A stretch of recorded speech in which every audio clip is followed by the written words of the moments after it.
오늘 에스겔서 12장 1절로 16절까지 말씀은 이제 에스겔 선지자에게 바로 패역한 이스라엘 백성들에게 친히 이런 행동을 동반한 예언을 통해서 퍼포먼스를 통해서 하나님의 말씀을 전하는데, 그 전하는 내용은 바로 포로로 끌려갈 것에 대한 예언을 말씀을 하고 있습니다. 이미 우리가 에스겔서 8장부터 11장까지 일명 성전 환상에 대한 내용들을 살펴봤죠. 그 성전 환상을 통해서 에스겔 선지자를 먼 1600km가 넘는 그 바벨론에서 이스라엘로 옮기시고, 그리고 성전에 있는 각종 가증한 그런 모습들을 보게 하신 이후에 여호와의 영광이 왜 떠날 수밖에 없는가, 그리고 이스라엘 백성들이 왜 심판을 받을 수밖에 없는가 하는 그 내용들을 이렇게 살펴본 후에 에스겔서 11장 25절 맨 마지막 절 한번 보시죠. 내가 사로잡힌 자에게 여호와께서 내게 보이신 모든 것을 뭐하니라 말하니라. 하나님께서 에스겔 선지자에게 모든 것을 보여주셨어요. 그리고 이제 보여주신 그 내용을 다 이제 말하는 그 내용 가운데 이 에스겔서 12장부터 에스겔서 24장까지 이 내용은 예루살렘 멸망에 대한 예언이 계속해서 기록이 되고 있습니다. 자, 그 중에 이제 오늘 에스겔 선지자는 12장 1절부터 지금 16절까지 이 내용을 통해서 포로로 지금 끌려갈 그 내용들을 직접 상징적인 행동을 통해서 선포하는 그런 장면이 소개가 되고 있죠. 자, 12장 1절 보시죠. 또 여호와의 말씀이 내게 임하여 이르시되, 그랬습니다. 그러니까 하나님께서 지금 다음과 같은 내용들을 말씀하셨다는 것, 그러니까 이제 하나님의 말씀의 권위에 대한 내용을 지금 하나님께서 내게 말씀하셨다 하는 내용들로 시작하는데, 지금 현실이 어떤가 하는 내용을 2절에 잘 소개하고 있습니다. 인자야, 내가 반역한 족속 중에 거주하는 도다. 그들은 볼 눈이 있어도 보지 아니하고 들을 귀가 있어도 듣지 아니하나니 그들은 반역하는 족속임이니라.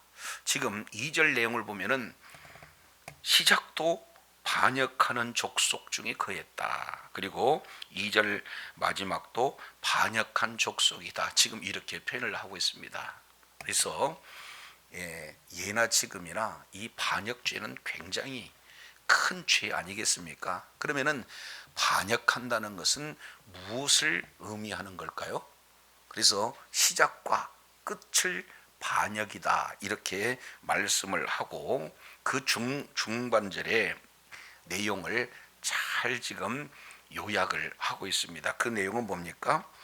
볼 눈이 있어도 못 본다, 보지 아니한다, 보지 아니한다. 들을 귀가 있어도 뭐한다? 듣지 아니한다. 이 내용은 의도적으로 하나님의 말씀을 보여줬는데도 보지 않는 거고, 그리고 들려줬는데도 듣지 않는다. 결국 반역은 뭐예요? 하나님의 말씀에 대한 거부입니다. 하나님의 말씀의 불순종이 반역한 족속이다. 그만큼 그들은 거듭해서 하나님의 말씀을 전하고 또 전했음에도 불구하고 끝까지 고집부리고 하나님의 말씀보다 자기들의 생각에 따르는 이런 반역 행위를 그들은 하고 있다. 그러니까 이런 상황 속에서 에스겔 선지자가 이런 반역한 족속들에게 하나님의 말씀을 대언한다는 것 쉬운 일이 아니잖아요. 자, 그런데 이런 자들을 향해서 이제 3절부터 6절까지 하나님께서 전하라 하시는 메시지가 있어요. 자, 3절 보시죠. 인자야, 너는 포로의 행장을 꾸리고 낮에 그들의 목전에서 끌려가라. 내가 내 처소를 다른 곳으로 옮겨가는 것을 그들이 보면 비록 반역하는 족속이라도 혹 뭐한다? 생각이 있으리라. 지금 이렇게 표현을 하고 있습니다. 여기에서 참 하나님의 놀라우신 그 사랑을 우리가 살펴볼 수 있습니다. 자, 왜냐하면 2절에도 반역한 족속 이 내용을 2번 기록하고 있고, 그리고 3절에도 반역한 족속 이렇게 이야기를 하고 있어요. 그러면 계속 거듭해서 반역한 족속이라면 마땅히 하나님께서는 심판해야 되지 않겠습니까? 그런데 심판하지 아니하고 당연히 심판받아야 할 그들을 향해서 에스겔 선지자로 하여금 행동을 통해서 그들에게 복음을 전하라는 거예요. 그 목적이 뭘까요?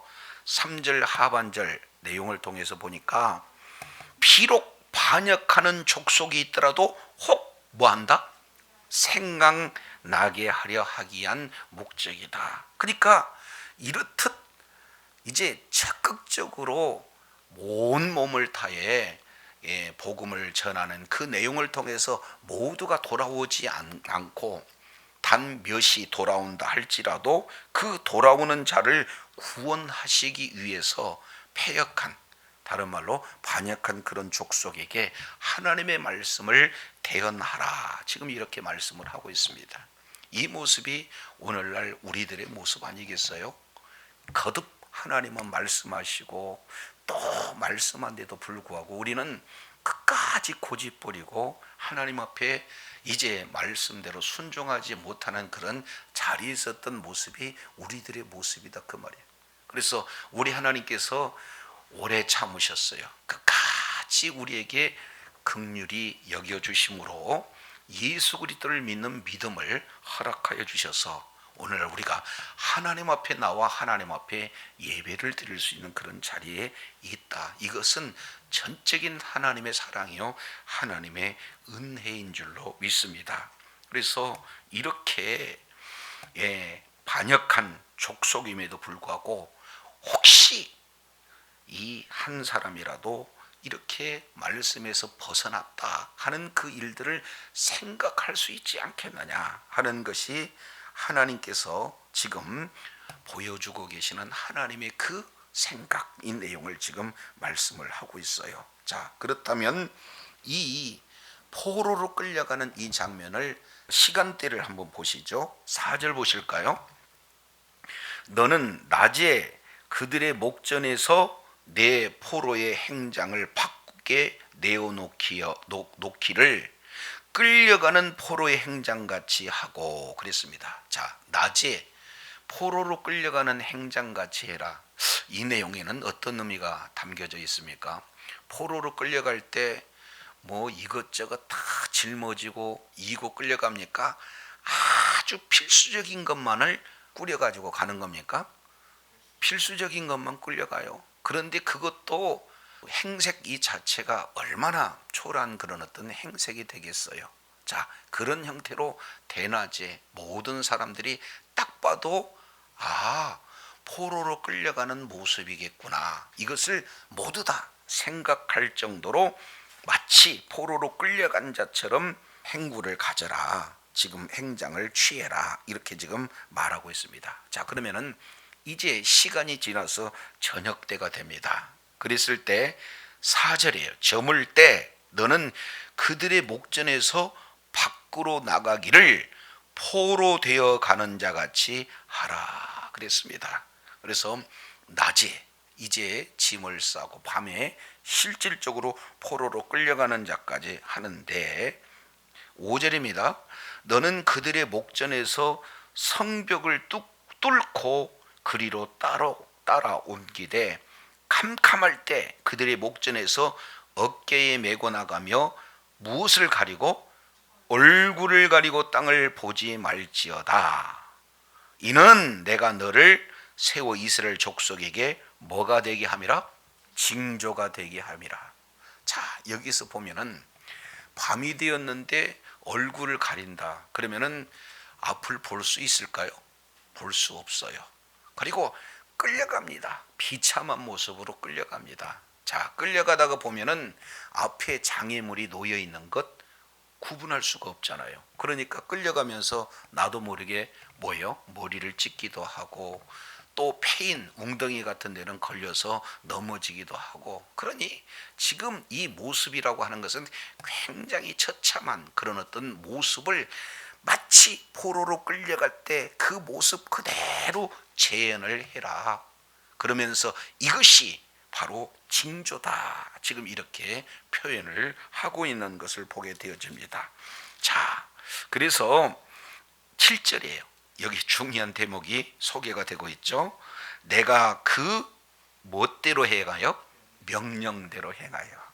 에스겔 선지자는 지금 이 상황이 어떤 상황인지 잘 알지 못해요. 그러나 하나님께서 말씀하신 그 내용에 그대로 순종했던 그런 자가 바로 에스겔 선지자였다. 지금 이렇게 말하고 있습니다. 그러니까 하나님의 말씀을 순종할 때 그저 입으로만 이렇게 순종하는 거예요?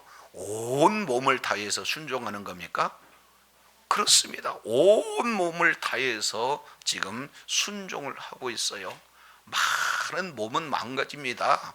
여러 가지 고난, 고통도 따릅니다. 이런 어떤 상황 속에서 지금 에스겔 선지자는 묵묵히 하나님의 말씀을 그대로 순종을 하는 이런 모습들을 보게 되어져요. 오늘날 역시 마찬가지입니다. 지금 이 에스겔 선지자는 대상이 누굽니까? 반역한 족속들, 마땅히 심판받아임에도 불구한 그런 족속들을 향해서 그 모두 다 돌아온다는 게 아니에요. 혹 이제 이런 모습들, 이런 징조를 봤을 때 돌이킬 수 있을까 하는 그 막연한 어떤 기대, 이 내용 때문에 하나님의 말씀에 그대로 순종하되 온몸을 다해서 순종하는 모습들을 보게 되어져요. 자, 이 본문을 통해서 보면은 선지자의 사명이 참 실로 녹록치 않다, 이런 것을 볼 수가 있어요. 그잖아요. 무엇인지 뜻도 알도 못하고 하나님의 말씀이라면 전적으로 순종하고 있는 그런 모습들을 보게 됩니다.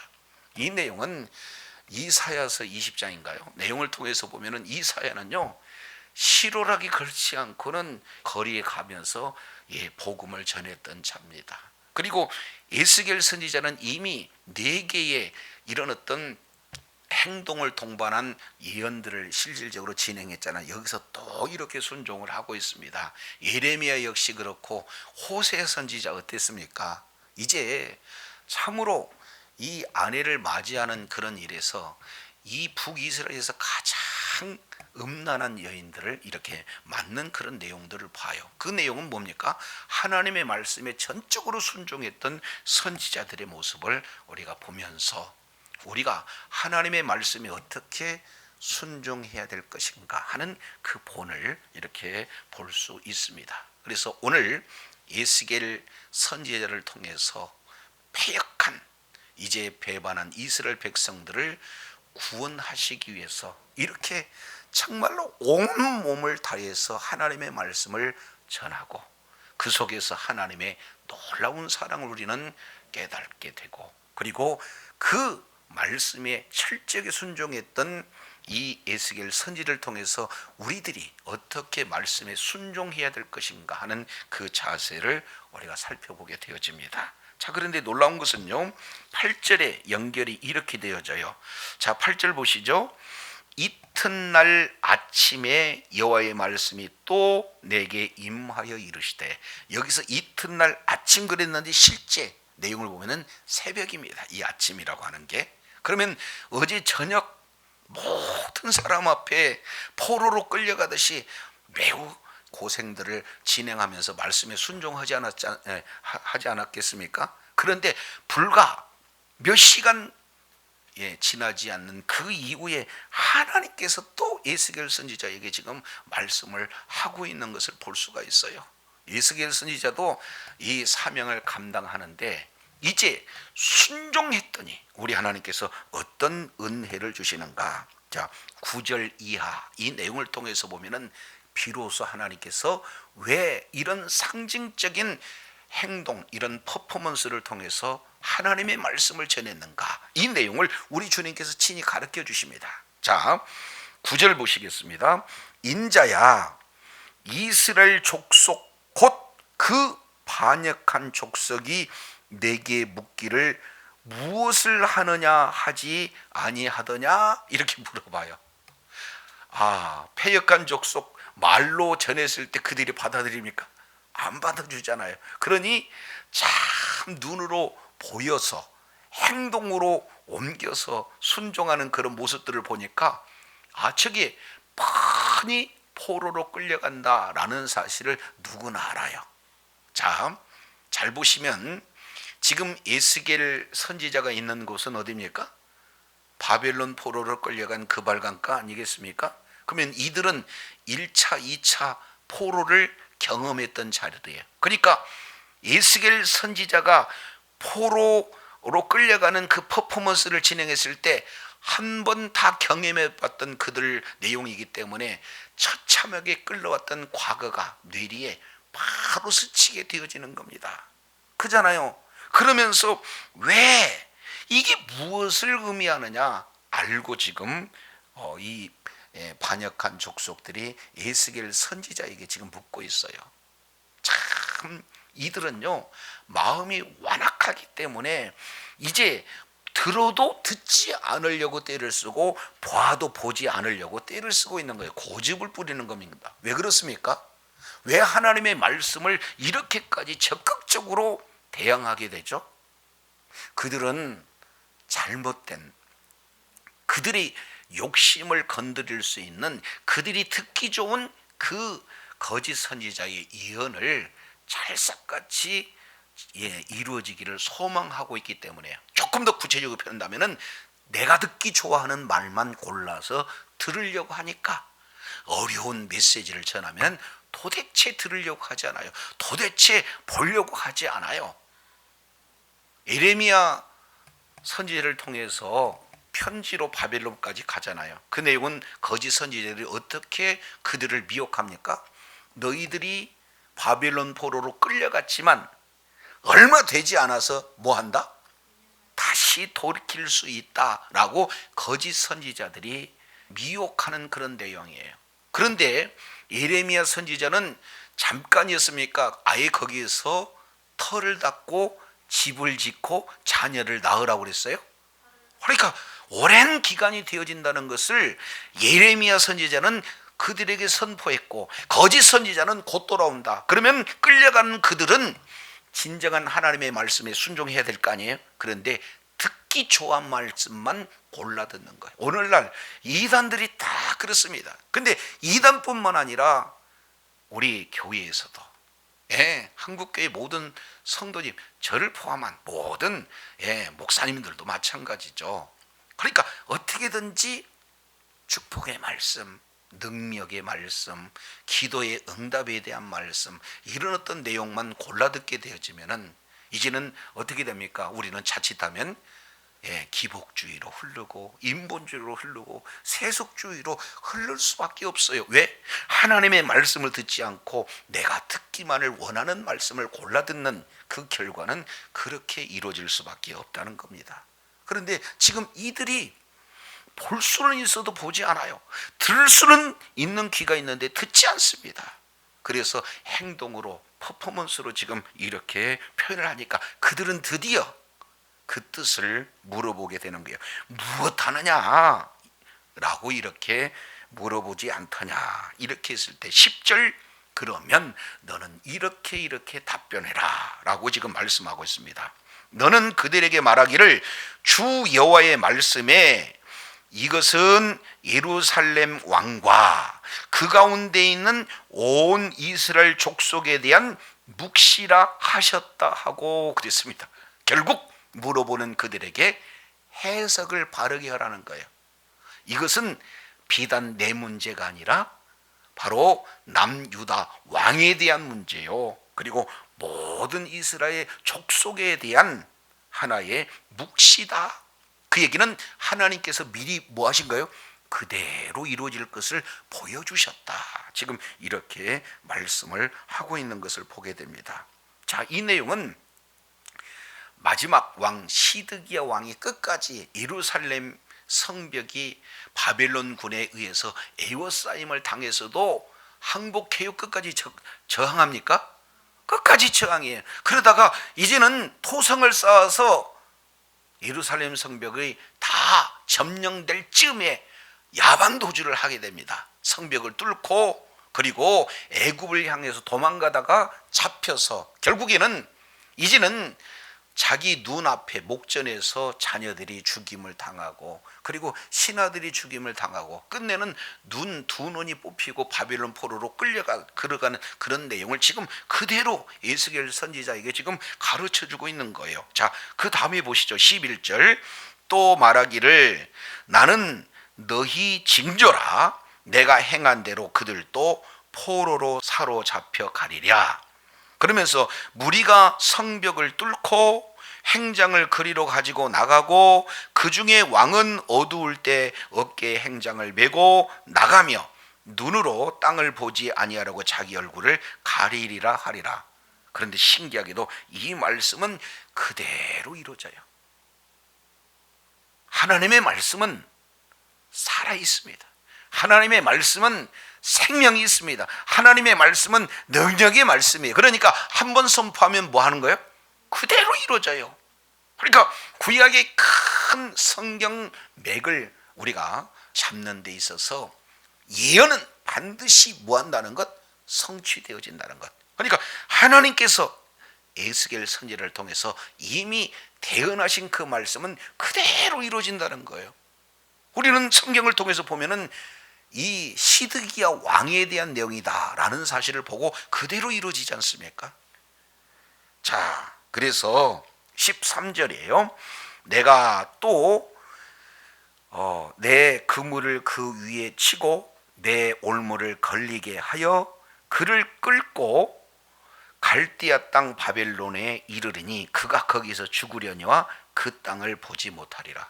실제 이 말씀 그대로 이루어지고 있는 그런 내용들을 보게 되어집니다. 이게 무서운 현실이에요. 그렇기 때문에 우리가 하나님의 말씀을 그저 잊고 그냥 넘어갈 수 있는 그런 메시지가 아니다 그 말이죠. 하나님의 말씀은요 글로 이렇게 기록이 되어 있지만 이 말씀은 성령께서 기록해 놓았기 때문에 이 말씀은 그대로 이루어진다는 거예요. 자, 그래서 14절입니다. 내가 그 호위하는 자와 부대들을 다 사방으로 흩고 또 그 뒤를 따라 칼을 빼리라. 실제 시드기의 왕이 잡힐 때쯤에 그 호위병들이 다 뿔뿔이 흩어져 버리거든요. 이 말씀 그대로 이루어지게 되는 거거든요. 자, 그런데 그러면 뻔히 이렇게 될 일을 왜 하나님께서는 그들에게 이렇게 말하고 있느냐 그 말이죠. 자, 15절 이런 말씀을 하고 있어요. 자, 15절 보시죠. 내가 그들을 이방인 가운데 흩으며 여러 나라 가운데 해친 후에야 내가 누구인 줄 알리라? 여호와인 줄을 그들이 알리라. 우리 하나님은요 누구냐? 여호와 하나님이다. 여기서 여호와라고 하는 이 성호는 하나님 성호 이름의 대표적인 그런 이런 이름이 되어지는 거죠. 그러니까 하나님은 한마디로 여호와 하나님이시다. 그러면 이 여호와라고 하는 뜻은 뭘 의미합니까? 하나님은 말씀하시고 말씀한 것은 뭐예요? 반드시 이루신다. 말씀하신 바는 반드시 이루신다라는 그 신실하신 하나님의 이름이 여호와예요. 그러면 하나님께서는 구약 시대는 선지를 통해서 하나님이 말씀하잖아요. 비록 사람이 하나님의 말씀을 대언할 때 사람이 말한다 할지라도 그 말씀은 누구의 말씀입니까? 하나님의 말씀이니까 그 말씀은 그대로 이루어지잖아요. 그러니 미리 말씀하시고 말씀이 이루어진 이후에 하나님이 말씀하신 것이 그대로 이루셨구나, 하나님은 말씀하신 것은 반드시 이루시는 신실하신 하나님이구나, 뒤늦게 그들이 안다라고 지금 이렇게 말씀을 하고 있는 것을 보게 돼요. 이것은 뭘 의미합니까? 바로 하나님을 바로 알게 된 자는 하나님 앞에 돌이킬 수 있다는 거예요. 회개의 기회가 그들에게 주어진다라는 사실을 볼 수가 있습니다. 그래서 16절에도 내가 그들이 나를 여호와인 줄 아리라, 16절에도 그들이 내가 여호와인 줄 알리라, 20절에도 너희가 나를 여호와인 줄 알리라, 계속해서 하나님이 바로 여호와인 줄 모두 다 알게 하기 위해서 미리 에스겔 선지자를 통해서 말씀을 해주고 있습니다. 그러면 처음에는 에스겔 선지자는 하나님께서 말씀하신 것에 대한 뜻을 알고 순종했습니까? 모르고 순종했습니까? 모르고 순종했어요. 그런데 모르고 순종한 이후에 바로 그 이튿날 새벽에 지금 내가 행하는 그 퍼포먼스 가운데는 이런 뜻이 있다. 바벨론 포로로 끌려가는데 왕이 끌려가고 이스라엘 온 족속이 끌려가는 그런 내용이다. 그런데도 그들은 구체적으로 끌려가는 내용까지 말하고 있잖아요. 이제 성벽을 헐고 이제 그를 호위했던 모든 자들이 뿔뿔이 다 흩어지고 결국에는 이렇게 사로잡혀 와서 바빌론 포로로 끌려가고 끌려간 그곳에서 죽으리라. 얼마나 세세하게 정확하게 이렇게 말씀하고 계신지 몰라요. 그런데 이 내용이 뭐예요? 그대로 이루어져요. 여기서 이제 우리가 한번 생각해 볼 수 있는 내용은, 이렇게 하나님의 말씀에 순종할 때 우리 하나님께서는 순종한 그로 하여금 하나님의 뜻을 뭐하게 한다는 거예요? 알게 하신다라는 사실을 우리가 살펴볼 수 있습니다. 그러면서 하나님이 누구신가?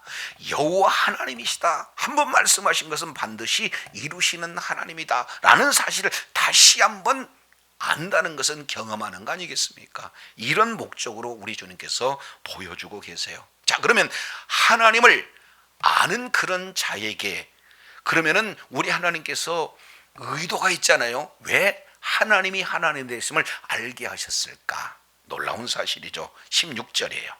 16절, 그러나 내가 그들 중에 몇 사람을 뭐하여 남겨, 거기다 밑줄 한번 쫙 쳐보세요. 우리 하나님께서는 남겨놓은 사람이 있다는 거예요. 많은 자를 남겨놓은 것이 아니라 그들 중에 몇 사람을 남겨놓는다. 그래서 남긴 그 자는 칼과 기근과 전염병에서 벗어나게 한다. 그래서 구약의 칼과 기근과 전염병, 이 내용은 하나님의 심판의 세 가지 도구, 항시 이런 관용구처럼 이렇게 소개하고 있습니다. 하나님은 칼로, 때로는 기근으로, 때로는 전염병으로 그들을 심판을 하게 되는데 그 심판에서 몇 사람은 벗어나 남게 하시겠다. 자, 그러면 그들은 그 이른 이방인 가운데서 자기의 모든 가증한 일을 뭐하게 하리니? 그렇습니다. 자백하게 하리니. 하나님, 우리가 하나님의 마음을 얼마나 참으로 이렇게 힘들게 하였습니까? 얼마나 아프게 하였습니까? 하면서 성전 환상을 봤던 그 내용처럼 하나님이 아닌 우상들을 숭배했던 그 하나하나를 다 그들이 입으로 자백한다는 거예요. 그래서 이제는 성전에다가 하나님을 질투한 우상을 세워놓고 하나님의 질투를 격발한 제 하나님 불쌍히 여겨달라고. 그리고 정치 지도자들은 오히려 성전의 은밀한 그 벽 속에다가 여러 가증한 형상들을 그려놓고 거기서 은밀하게 하나님 아닌 이런 우상들을 섬겼던 이 가증한 일 회개합니다. 여인들은 담무스라고 하는 이방 신들을 향해서 통곡하는 그런 내용들 회개합니다. 종교 지도자들마저 어떻게 해요? 태양신, 하나님을 등졌다는 건 배반하는 거 아닙니까? 그리고 오히려 이 태양신을 향했던 그런 내용들 회개합니다. 궁극적으로는요, 이제 애굽에서 섬기던 그 신, 그 얘기는 결국에 하나님을 의지 않고 누구를 의지하겠다는 거예요?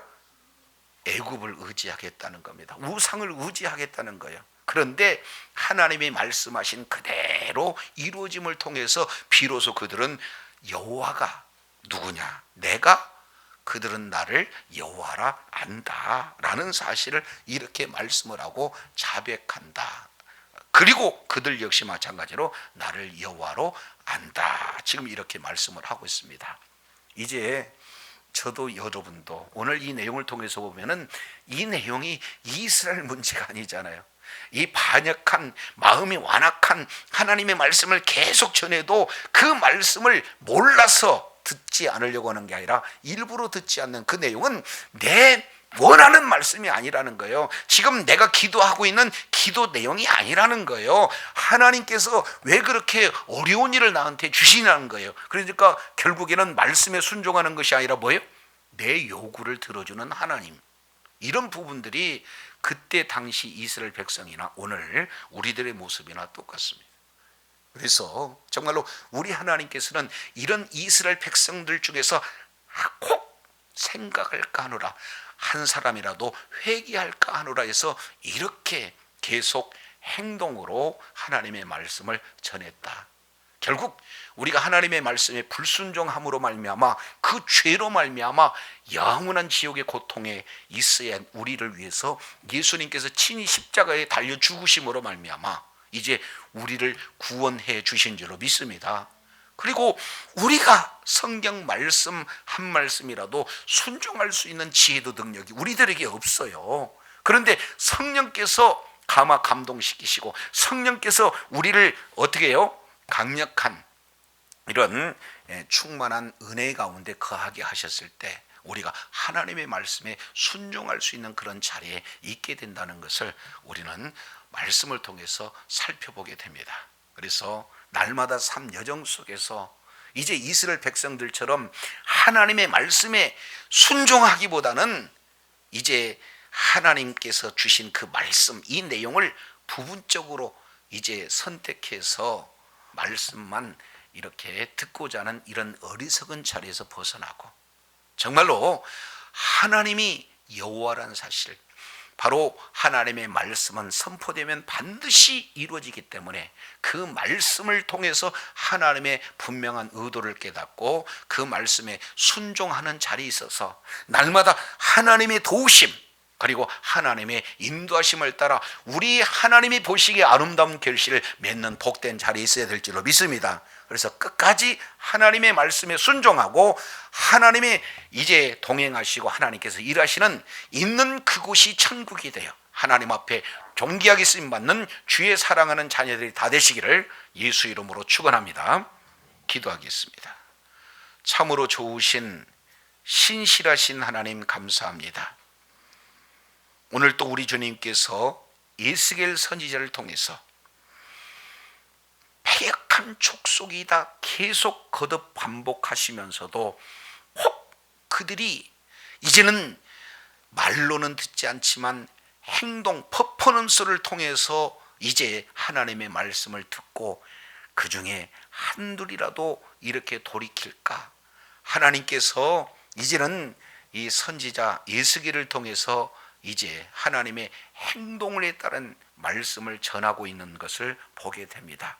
그리고 하나님의 말씀이 그대로 이루어짐을 통해서 그들이 나를 여호와인 줄 알리라. 그랬을 때 그들이 이제는 이 가증한 일을 앞장섰던 그 패역을 바로 자복하고 주님 앞에 돌이키는, 그래서 하나님의 뜻을 이루는데 이렇게 쓰임받는 내용들을 우리가 살펴보면서 이제 날마다 삶의 여정 속에서 하나님을 더욱더 사랑하고 주의 말씀에 순종함으로 말미암아 하나님의 기쁨이 되어지고 하나님께서 친히 동행하시면서 일하심을 날마다 경험하는 축복의 자녀요 능력의 자녀로 하나님 앞에 영광 돌리는 주의 사랑하는 자녀들 다 되게 역사하여 주옵소서. 감사드리며 우리 구주 예수님 이름으로 기도드립니다. 아멘.